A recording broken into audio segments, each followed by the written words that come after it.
Стрижонок Скрип Виктор Петрович Астафьев. Стрижонок вылупился из яичка в темной норке и удивленно пискнул.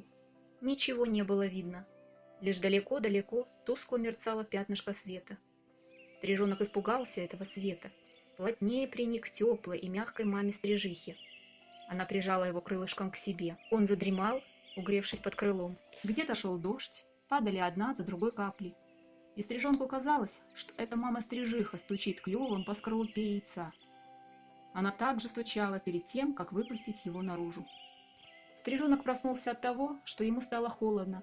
Он пошевелился и услышал, как вокруг него завозились и запищали голенькие стрижата, которых мама-стрижиха тоже выклевала из яиц. А самой мамы не было. «Скрип!» — позвал ее Стрижонок. «Скрип, скрип, скрип!» — повторили за ним братья и сестры. Видно, всем понравилось, что они научились звать маму. И они громче и дружнее запищали: «Скрип, скрип, скрип!» И тут далекое пятнышко света потухло, стрижата притихли. «Скрип!» — послышалось издалека. «Так это же мама прилетела!» — догадались стрижата и запищали веселей. Мама принесла в клюве капельку дождя и отдала ее Скрипу, первому стрижонку.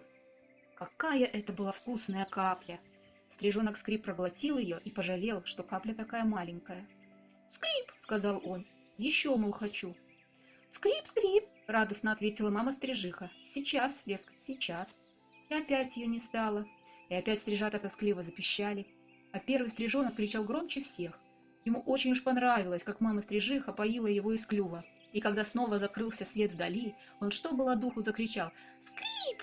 и даже полез навстречу маме. Но тут же был откинут крылом на место, да так бесцеремонно, что чуть было кверху лапками не прокинулся. И каплю вторую мама-стрижиха отдала не ему, а другому стрижонку. Обидно. Примолк стрижонок Скрип. Рассердился на маму и братьев с сестренками, которые тоже, оказывается, хотели есть. Когда мама принесла мушку и отдала ее другому стрижонку, Скрип попытался отнять ее. Тогда мама-стрижиха так долбанула Скрипа клювом по голове, что у него пропала всякая охота отбирать еду у других. Понял стрижонок, какая у них серьезная и строгая мама. Ее не разжалобишь писком. Так начал жизнь в норке стрижонок Скрип вместе с братьями и сестрами. Таких норок в глиняном берегу над рекой было очень много. В каждой норке жили стрижата, и были у них папы и мамы. А вот у стрижонка Скрипа папы не было. Его сшибли из рогатки мальчишки. Он упал в воду, и его унесло куда-то. Конечно, стрижата не знали об этом. Маме стрижихе было очень тяжело одной прокормить детей. Но она была хорошая мать. С рассвета и до вечера носилась она над берегом и водой, схватывала на лету мошек, комариков, дождевые капли, приносила их детям. А мальчишки, сидевшие с удочками на берегу, думали, что стрижиха и все стрижи играют над рекой.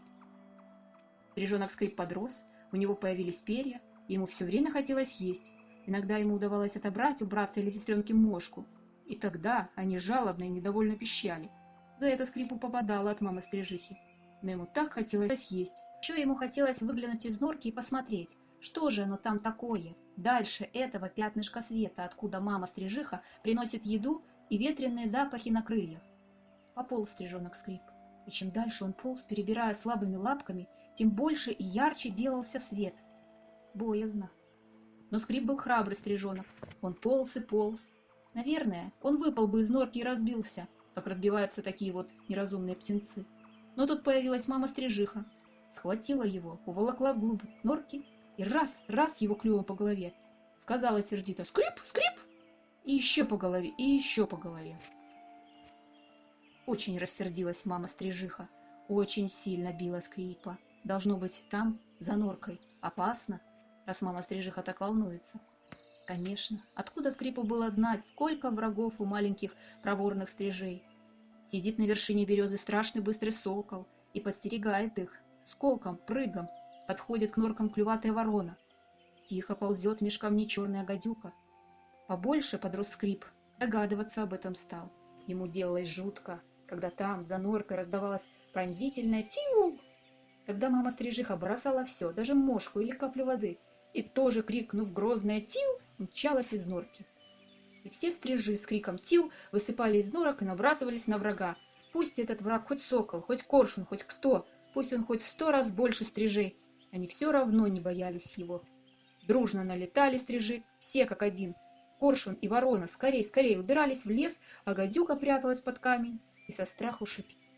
Однажды мама-стрижиха вылетела на битву с врагом, разбойником, соколом. Сокол был не только быстрым, но и хитрым. Он сделал вид, что отступает. Вожак стрижей, Белое брюшко, дал отбой, крикнув победоносное «Тиу!». Но мама-стрижиха еще гналась за соколом, чтобы уж навсегда отвадить его летать к стрижиным норкам.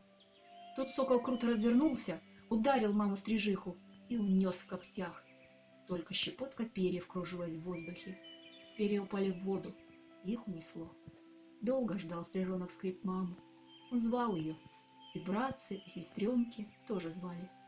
Мама-стрижиха не появлялась, не приносила еду. Потускнело пятнышко света. Настала ночь. Утихло все на реке. Утихли стрижи и стрижата, пригретые папами и мамами. И только Скрип был с братьями и сестрами без мамы. Сбились в кучу стрижата. Холодно без мамы, голодно. Видно, пропадать придется. Но Скрип еще не знал, какой дружный народ стрижи.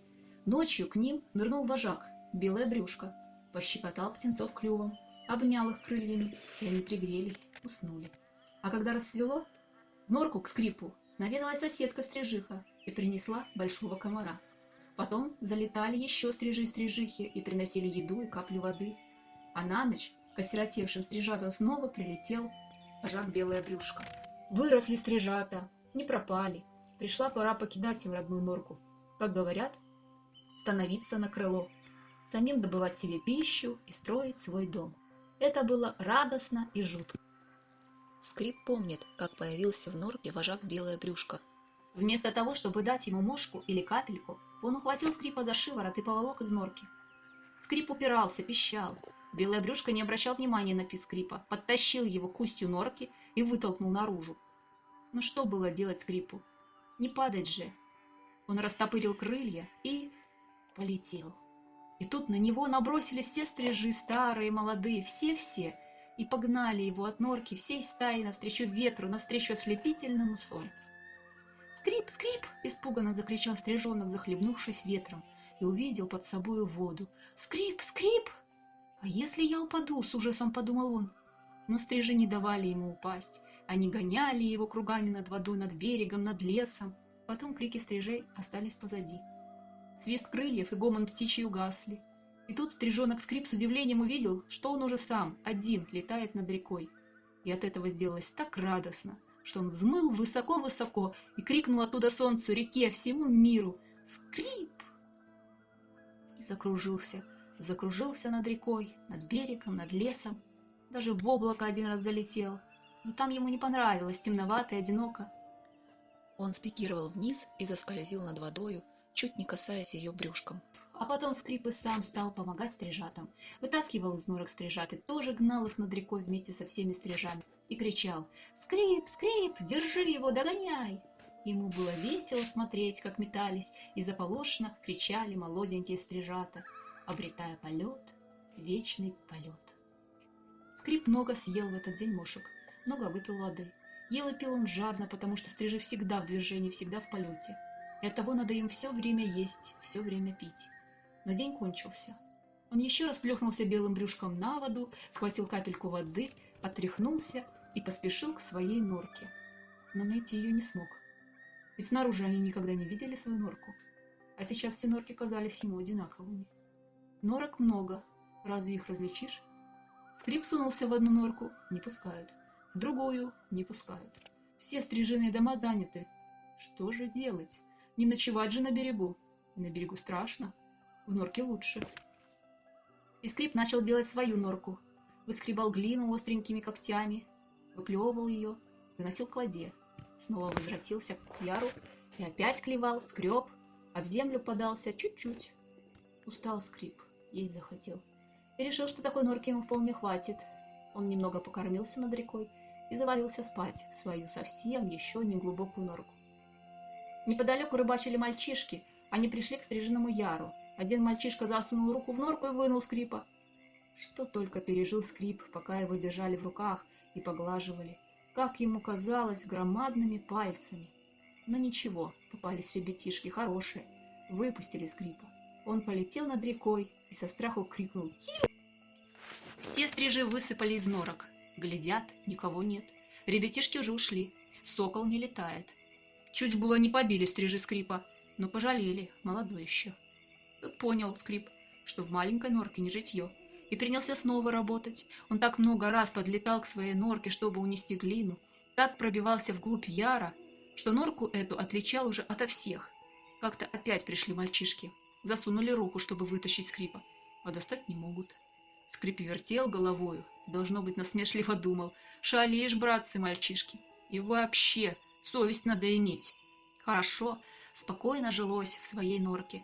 Теперь Скрип наедался и напивался досыта, сделался стремительным, сильным. Но вот от чего-то сделались беспокойными стрижи. Они почти не находились в норках, а все летали, кружились, лепились на проводах и часами сидели молча, прижавшись один к одному. А потом с визгом рассыпались в разные стороны, присаживались к осенним лужам, заботливо клевали глину и снова сбивались в стаи, и снова тревожно кружились. Эта тревога передалась и Скрипу. Он стал ждать, сам не зная чего. И в конце августа, на рассвете, вдруг услышал призывный голос вожака Белое Брюшко. «Тиу!» — крикнул вожак. В голосе его на этот раз не было угрозы. Он звал в полет. Взмыл Скрип и видит. Все небо клубится, тучи стрижей летят к горизонту. «Тиу!» — звал вожак. И стайка Скрипа помчалась вдаль, смешалась с другими стаями. Стрижей было так много, что они почти заслонили собой разгорающуюся в небе зарю. «Скрип! Скрип!» — тревожно и тоскливо кричали стрижи, прощаясь до следующего лета с родным краем. «Скрип! До свидания!» — крикнул и стрижонок Скрип и помчался за леса, за горы, за край земли. «До свидания, Скрип! До свидания! Прилетай в свою норку!» — кричали вслед Скрипу мальчишки-рыбаки. Стрижи улетают в одну ночь и уносят с собою лето. Прилетают они тоже в одну ночь и приносят с собою лето. Скучно без стрижей на реке, чего-то не хватает. Где ты, маленький Скрип? В каких краях и странах? Возвращайся скорее, приноси нам на крыльях лето. Конец.